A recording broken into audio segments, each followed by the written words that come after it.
All right, so get ready because today we're going deep on this one, a deep dive into the life and crimes of Charlie Brandt. Oh, yeah. And we're sourcing this one from his Wikipedia page. Yeah. This is a story that it only really came to light after a really horrific tragedy back in 2004 when Brandt killed his wife and niece before taking his own life.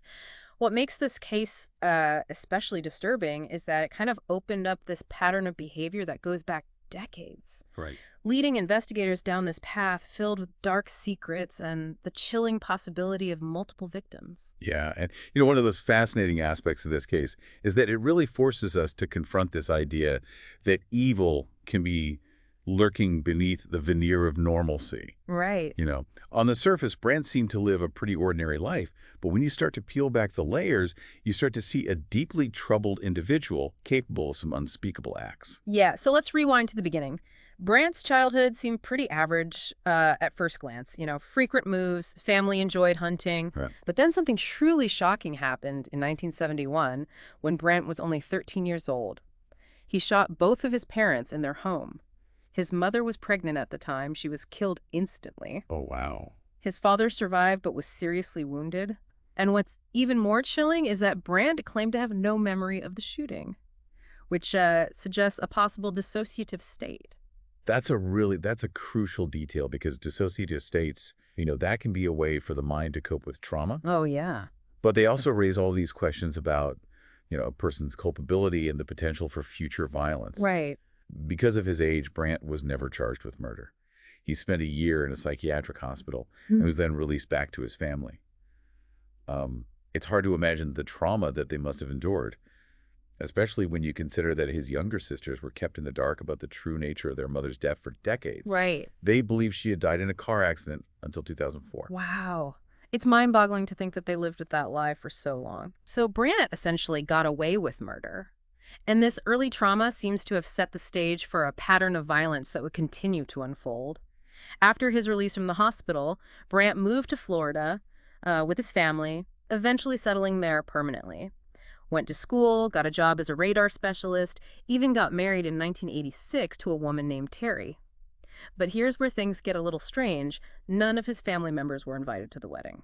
It's a red flag, isn't it? Yeah. It makes you wonder if Terry knew about Brandt's past, or if he was intentionally keeping her in the dark. Right. And it just raises all sorts of questions about the nature of their relationship and whether there were any warning signs that were missed. Yeah, it seems that Brandt was quite adept at compartmentalizing his life, keeping his dark side hidden from those around him. But the past has a way of catching up. That's exactly what happened in 2004.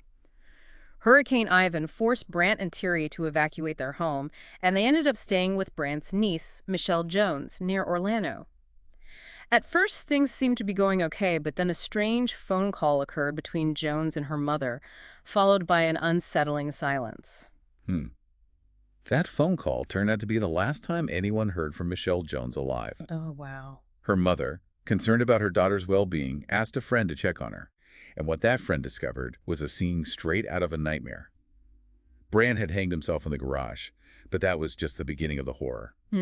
Inside the house, they found Terry's body. She'd been stabbed multiple times. And then there was Michelle Jones. And this is where the details become truly horrifying. Jones hadn't just been murdered. Her body had been brutally mutilated. She was decapitated, disemboweled, and her heart, along with other organs, had been removed. It was a level of violence that shocked even seasoned investigators. The brutality of the crime, especially those specific mutilations inflicted on Jones, Right? it really points to a level of rage and psychological disturbance that goes far beyond just wanting to kill. This wasn't just a murder. This was a statement. Yeah. And it's a horrific scene that finally revealed the true depths of Charlie Brandt's depravity. Right. It was like opening Pandora's box. Up until this point, Brandt had been living this seemingly normal life. But once investigators started digging into his background, they uncovered a treasure trove of disturbing material at his home.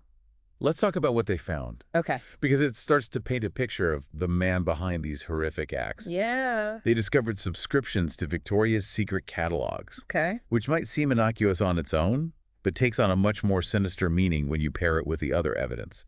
They also found this massive collection of books and articles about surgery, Interesting. suggesting a really morbid fascination with the human body.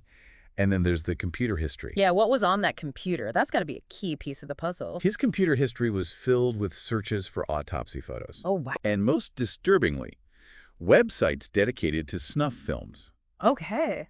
particularly those depicting violence against women. So we're talking about videos of actual murders. That's what the term snuff film refers to, yeah. Okay. It's a genre of film that allegedly depicts the actual killing of a person, often in a gruesome and exploitative way. Right. The very existence of snuff films is debated. Yeah.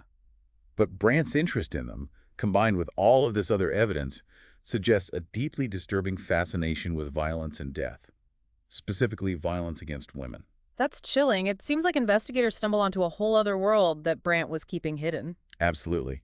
Those discoveries really shifted the investigation from this tragic double murder-suicide to something far more sinister. Right. It suggested a pattern of behavior, an obsession with violence and anatomy that had likely been festering for years.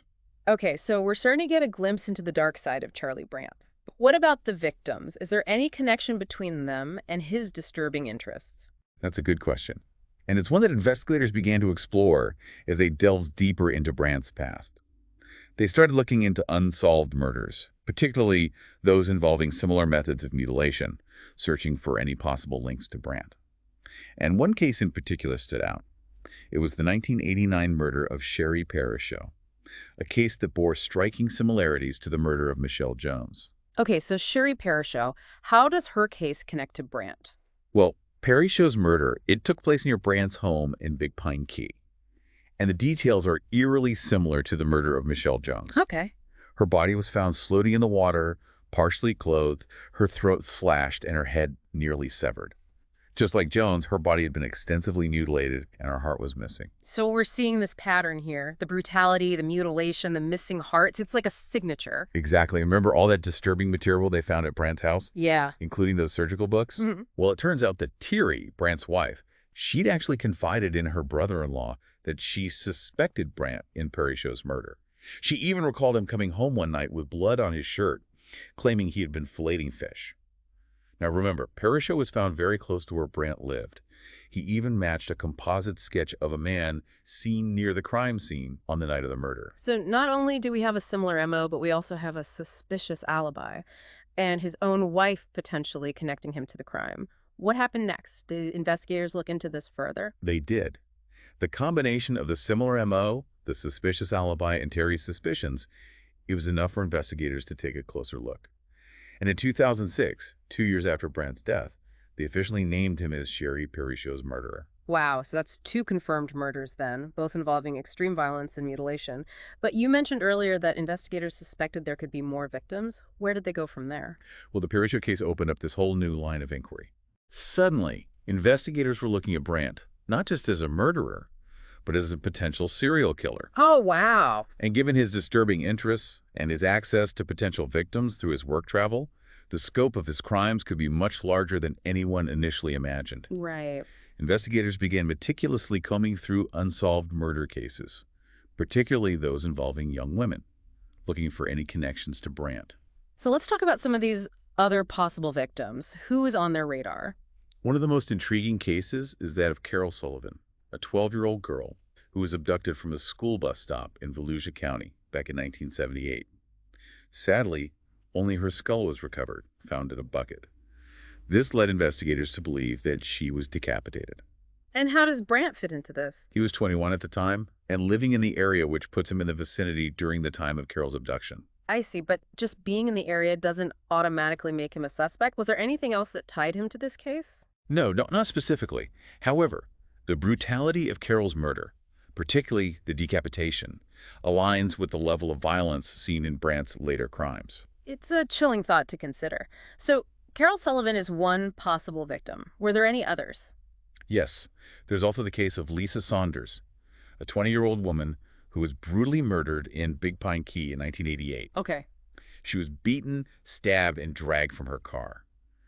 Like Parashow, her heart was missing, Okay. though it's unclear if it was removed by her attacker or by scavengers. Okay, and the possible connection to Brandt. Well, the timing and location are certainly suggestive. Right. Brandt was living in Big Pine Key at the time, and the level of brutality in Saunders' murder aligns with what we know about Brandt's other crimes. Another case, another potential link. Are there any other victims investigators considered? Yes, one more stands out. Her name was Darlene Toller, a 38-year-old woman from Miami. Her body was found in 1995. And just like some of the other cases, it was missing its head and heart. It was wrapped in plastic and blankets and dumped near a highway that Brandt frequently traveled for work. So once again, we have a victim found in a location that Brandt had access to. Is there anything else that connects him to Darlene Toller? Yeah, there's another chilling detail that investigators uncovered. Okay. The material used to wrap Toller's body was similar to material found in Brandt's possession. Oh, wow. That's a significant detail for sure. So we have these three potential victims, Carol Sullivan, Lisa Saunders, and Darlene Toller, each case bearing similarities to Brandt's confirmed murders. It's a lot to take in, and it really makes you wonder how many other victims might be out there. That's the unsettling question that hangs over this entire case. Right. These are just a few of the unsolved murders that investigators considered potentially linked to Brandt. It's a truly terrifying thought, but there could be many more victims out there whose stories remain untold. It's hard to wrap your head around the idea that someone could commit such horrific acts and remain undetected for so long. But I guess that speaks to the nature of serial killers, right? They're often masters of deception, able to blend into society and conceal their true nature. You're absolutely right.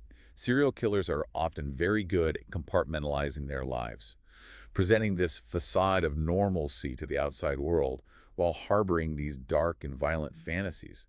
And they often target victims who are vulnerable or marginalized, making it easier for them to get away with their crimes. So we've talked about the confirmed murders and the potential victims, but what about Brandt's motives? Can we draw on any conclusions about why he did what he did?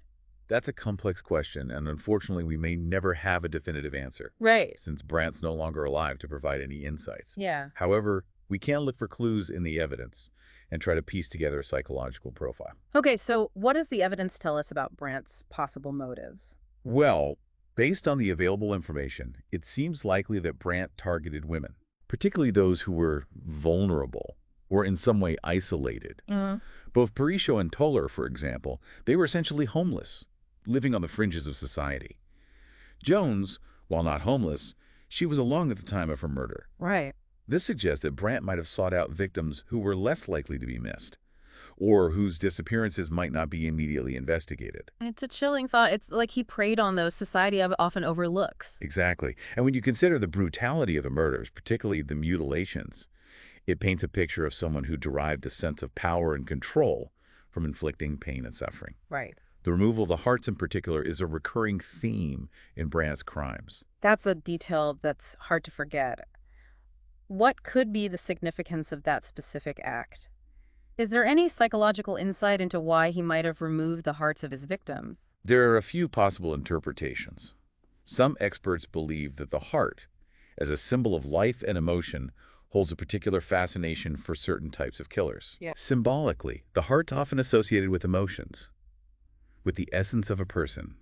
By removing the heart, Brandt could have been attempting to dehumanize his victims, Right. to erase their individuality. Almost like he was trying to possess a part of them. That's one interpretation. It could also be seen as an act of dominance, a way of asserting ultimate control over his victims, even in death. And then there's the possibility that the heart removal was simply a product of Brandt's twisted fascination with anatomy. Remember, his home was filled with those surgical books and articles. He clearly had this morbid interest in the inner workings of the human body. It's this horrific blend of violence, obsession, and a perversion of scientific curiosity. Right. It's a lot to wrap your head around. And it's hard to believe that someone capable of such acts could go undetected for so long. It is unsettling, isn't it? It really challenges our assumptions about who is capable of violence and how well we can ever truly know another person. It also highlights the limitations of our justice system. Brandt was able to escape accountability for the murder of his mother as a child because of his age. It makes you wonder what kind of intervention might have been possible if the system had addressed his issues back then. It's a chilling thought. Perhaps with the right intervention, some of these later tragedies might have been prevented. So where does that leave us with Charlie Brandt? We have these confirmed murders, a string of potential victims, and a pattern of behavior that points to a deeply disturbed individual. But ultimately, Brandt took his own life before he could be brought to justice. Does that mean this case is closed? Are there any loose ends still out there? It's a tough question. Brandt's suicide might seem like, okay, well, that's the end of the story, but in a way, it just makes the mystery even deeper. Yeah, you're right. While Brandt's death brought an end to his reign of terror, the investigation into his crimes, it didn't stop there. Right. Investigators haven't ruled out the possibility that there are more victims out there. Yeah. Perhaps in other states or even countries. The search for answers, for justice for his victims, it continues. It's almost like a never-ending puzzle, and in this case, the person who holds all the pieces is gone. It must be incredibly frustrating for the investigators, not to mention the families of the victims. Absolutely. I mean, can you imagine the families of these women, left with all of these unanswered questions, wondering if their loved one's case is somehow connected to this man?